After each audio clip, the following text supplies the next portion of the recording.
la economía y como es habitual, los jueves a esta hora de la mañana saludamos a nuestros amigos y amigas de Fundación Sol, en este caso el investigador Recaredo Galvez. ¿Cómo estás, Recaredo? Muy buenos días.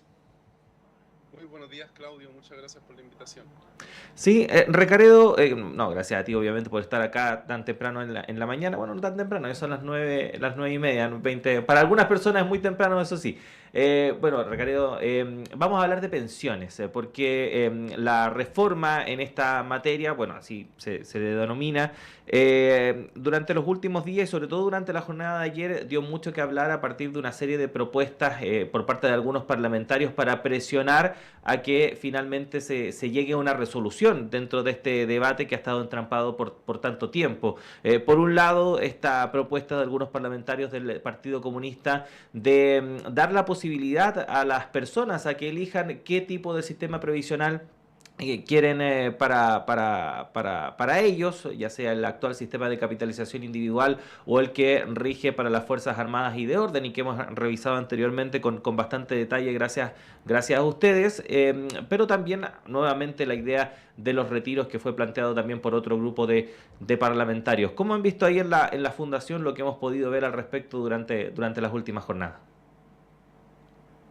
Bueno, Claudio, pareciera que esta iniciativa está llegando más de 40 años tarde, porque la posibilidad de elegir el sistema previsional en el cual las personas quisieran afiliarse y transferir sus cotizaciones debiese haber sido la posibilidad que hubiese estado disponible para las trabajadoras y trabajadores desde que se hizo la reforma que fundó a las AFP en la dictadura militar. Pero lo que se hizo con esa reforma fue generar solo un sistema de contribución que no tiene un beneficio definido. Es decir, no sabemos ni existe tampoco ningún tipo de garantía respecto de cuál es el monto que se va a recibir como pensión al momento de jubilar, y tampoco existe un compromiso por parte del sistema público, del Estado, ni siquiera en este caso de las administradoras privadas que son la AFP, respecto de la tasa de reemplazo, que es un concepto muy importante y que está en el centro de lo que podríamos rescatar del sistema de la Fuerza Armada y de Orden, dado de que la tasa de reemplazo en este caso lo que indica es que existe un compromiso que a tantos años trabajados y cotizados va a existir tal monto de pensión o tal porcentaje de la pensión en relación a los últimos años cotizados. Es decir, por ejemplo, algo muy sencillo para explicar el término: si una persona durante los últimos 10 años de su cotización, de su trabajo, estaba en promedio con sus ingresos cotizables en 1 millón de pesos, la tasa de reemplazo, por ejemplo, si es que esta persona cotizó 30 años, podría estar en alrededor de un 70%, lo que el 70% de 1 millón, que serían 700.000 pesos, entonces sería lo que correspondería a su pensión. Eso es un diseño con tasa de reemplazo, un diseño donde, según una cantidad de años cotizados, y también se puede evaluar según el monto que se cotizó, va a existir un compromiso del monto de pensión que se va a recibir. Entonces es más fácil proyectar la vejez, proyectar la jubilación, tener seguridad social. Eso se impidió desde el origen de la AFP porque se nos obligó a elegir solo un esquema de capitalización individual, y se nos pintó la ilusión de que teníamos libertad de elección porque podíamos elegir a la administradora.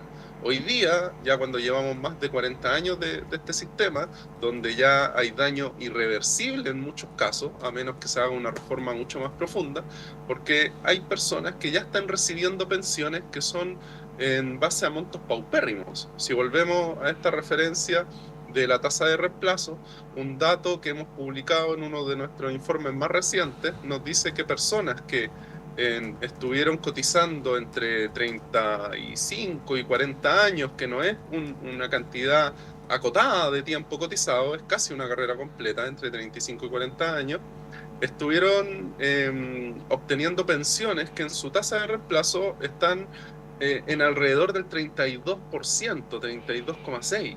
¿Qué quiere decir eso? Que estas son las personas que se recibieron su primera pensión durante el año 2023. Entonces quiere decir que estas personas estuvieron entre 35 y 40 años cotizando. Volvamos al ejemplo del $1.000.000, imaginemos para hacer los números sencillos, que estas personas, sus últimos 10 años trabajados, tenían una renta imponible de $1.000.000, y dada la tasa de reemplazo que comenté del 32%, quiere decir que su pensión, después de haber cotizado entre 35 y 40 años, va a llegar alrededor de los $320.000. De 1.000.000 caería aproximadamente a los $320.000. Entonces, ese es el problema que tenemos hoy en día y que se está arrastrando para muchas personas desde hace ya bastante tiempo. Entonces, si hoy se comienza a abrir la posibilidad de elegir un sistema, lo cual se ve bastante difícil porque ya la reforma de pensiones que el propio gobierno presentó ha tenido muchos problemas para avanzar, y la gran piedra de tope, según lo que ha señalado la propia ministra, tiene que ver con el destino de la cotización adicional, estos 6 puntos porcentuales adicionales que se están proponiendo.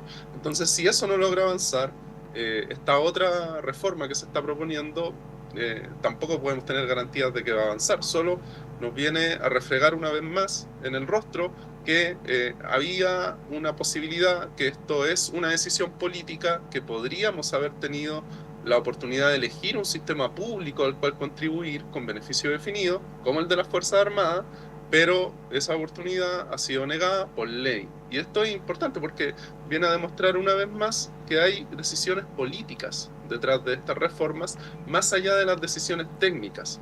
Fue una decisión política la de evitar que las personas pudiesen incorporarse a un sistema de seguridad social de verdad, a un sistema que tuviese un componente solidario en su centro y no un componente de cotización individual como son las AFP. Y hoy día, por decisiones políticas, dado de que técnicamente el sistema de AFP ha demostrado que no logra pagar pensiones suficientes, los datos así lo muestran, entonces sigue siendo una definición política la de no querer incorporar un componente central de solidaridad, porque incluso la reforma del gobierno sigue manteniendo un gran nivel de contribución a cuentas individuales. Si bien hoy día lo que ha propuesto es que se fraccione esta cotización adicional de 6 puntos extra que estaría a cargo del empleador, a lo que se ha avanzado, según el gobierno, es a que, bueno, ya no van a ser los 6 puntos a solidaridad, sino que esto se va a dividir entre 3 puntos a cuentas individuales y otros 3 que podrían ir a componentes de algo relacionado a la seguridad social.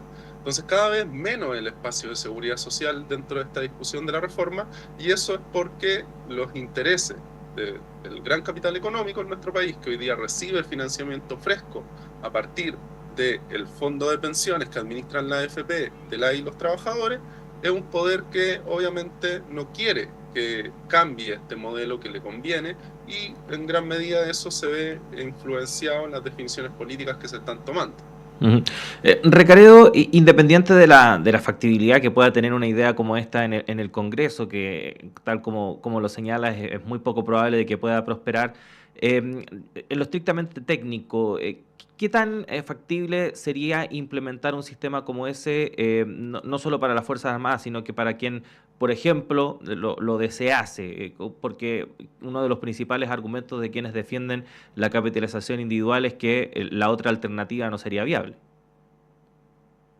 Claro, ese es un razonamiento que en gran medida uno también puede, en primera instancia, someter a una comprobación al propio sistema de AFP y decir, bueno, pero el sistema de AFP es un sistema que está quebrado socialmente, porque no paga pensiones suficientes. ¿Por qué? Porque cada vez se ha necesitado de más gasto público. O sea, si lo vemos, hoy día del gasto total que se hace en pensiones en nuestro país, en los distintos sistemas previsionales, tanto el de Fuerzas Armadas, las antiguas pensiones que quedaron de quienes pertenecían a las cajas y por alguna razón no se cambiaron, más las pensiones solidarias o las pensiones del pilar de la pensión garantizada universal que actualmente, lo que tenemos es que el Estado es un gran pagador de pensiones. O sea, al final del día las pensiones que se pagan con gasto público son las mayoritarias. El mayor volumen del monto que se desembolsa proviene de las pensiones que paga el Estado. Entonces, hoy día en realidad lo que tenemos es una especie de sistema de reparto encubierto. ¿Por qué? Porque se quiere seguir defendiendo la AFP. Ahora, por un lado, eso es someter a examen el sistema actual y pensar, bueno, cuando nos dicen que no es viable un sistema solidario, tenemos que asumir en primera instancia que lo que no es viable tampoco es el sistema actual. Ahora, si volvemos a la primera afirmación y la examinamos, lo que tenemos en la mesa es que la evidencia nos dice que el sistema de reparto ha sido viable y se ha mantenido en alrededor del 95% de los países del mundo, que tienen como pilar central un sistema basado en un esquema público solidario. Hay países que tienen esquemas complementarios, que son privados, pero eso no significa que ese sea su sistema central para pagar pensiones. En alrededor de 10 países más Chile existe un esquema parecido al nuestro, donde no hay sistema solidario contributivo activo. Es decir, las personas no pueden elegir un sistema parecido al reparto o de reparto para destinar su cotización. Son alrededor de 11 países en el mundo. O sea, tampoco es que la evidencia demuestre que esa es la estrategia que se ha adoptado. Y no olvidemos que el ejemplo, que es el ejemplo de Chile, porque es uno de los primeros países que privatiza todo su sistema previsional, ya lleva más de 40 años. Y a pesar de eso, es un ejemplo que escasamente ha sido imitado en el resto de los países del mundo, por los paupérrimos resultados que hemos visto.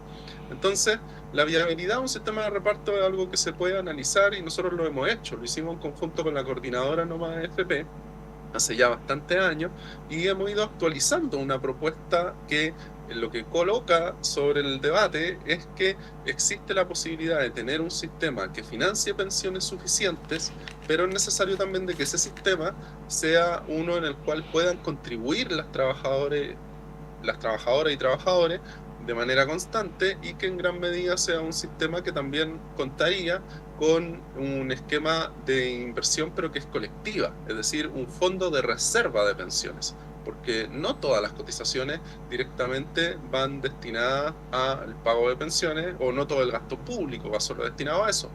Una parte de lo que tiene que ver con la contribución a este sistema también va destinado a lo que corresponde a este fondo de reserva de pensiones, que puede ser invertido en estrategias que sean distintas y colectivas, no semejante a la capitalización individual actual.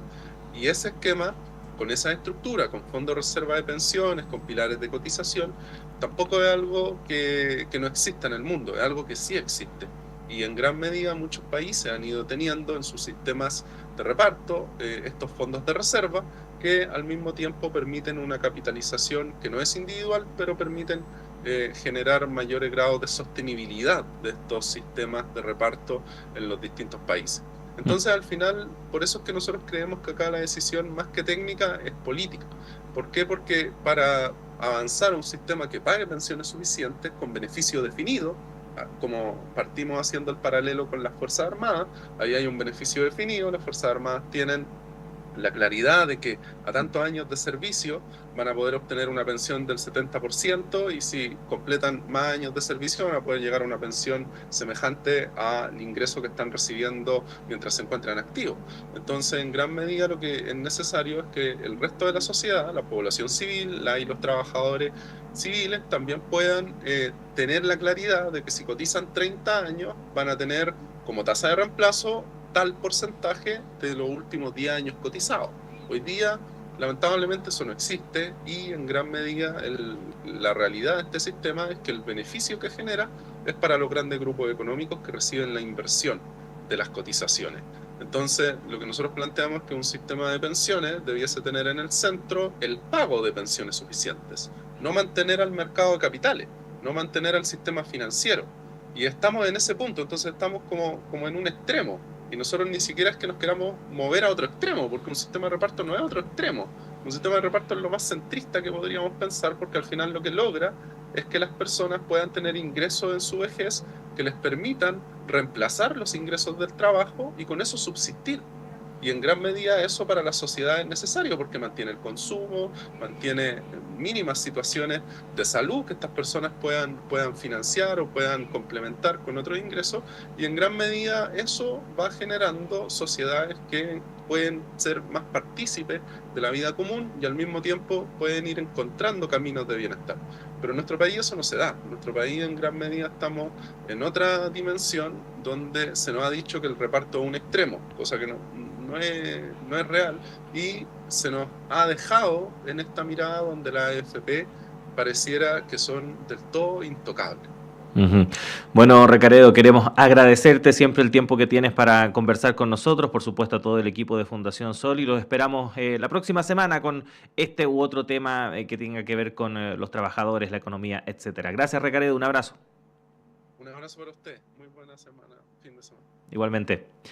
Ahí estaba entonces Recaredo Galvez, investigador de Fundación Sol, conversando con nosotros acerca de pensiones y estas propuestas que hemos conocido también por parte de algunos parlamentarios en las últimas horas. Son las 9:54 prácticamente, rápidamente afirmamos o entregamos una información que tiene que ver con el sistema frontal que se está registrando en la zona centro-sur de nuestro país. El SENAPRED, el Servicio Nacional de Prevención y Respuesta ante Desastres, decretó esta mañana alerta roja por desborde para la comuna de Linares, esto en la región del Maule, a propósito del desborde de un sector del río Achigüeno. Esta alerta estará vigente durante la jornada de hoy y el tiempo que se estime permanente. Carabineros de la región del Maule, a través de sus redes sociales, entregó un mensaje donde insta a la ciudadanía